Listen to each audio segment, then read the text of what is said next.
Dalam video yang diunggah Dearly Desiana beberapa waktu lalu, sikap Ari Lasso kepada kekasihnya dinilai terlalu kasar.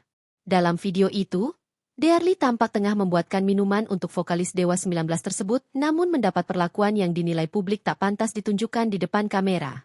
Saat menanggapi ramainya pemberitaan dan tudingan publik, Ari Lasso akhirnya buka suara.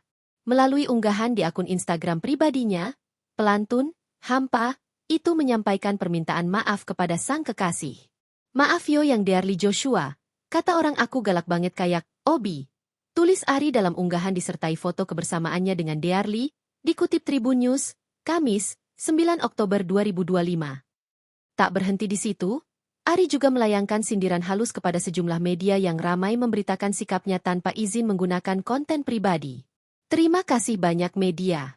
Sudah mendidik masyarakat kita dengan asupan postingan bermodal konten tanpa izin. Semoga menjadi sumbangan besar untuk bangsa besar ini," tulisnya. Semoga iklannya makin banyak untuk menggaji karyawan dan memuaskan dahaga netizen untuk turut serta aktif dalam mencerdaskan kehidupan berbangsa dan bertanah air kita. Kalau butuh yang lebih swanger dan menguntungkan grup media Anda, saya kasih gratis, eksklusif. No edit, tertarik? Tulisnya dengan emoji tawa.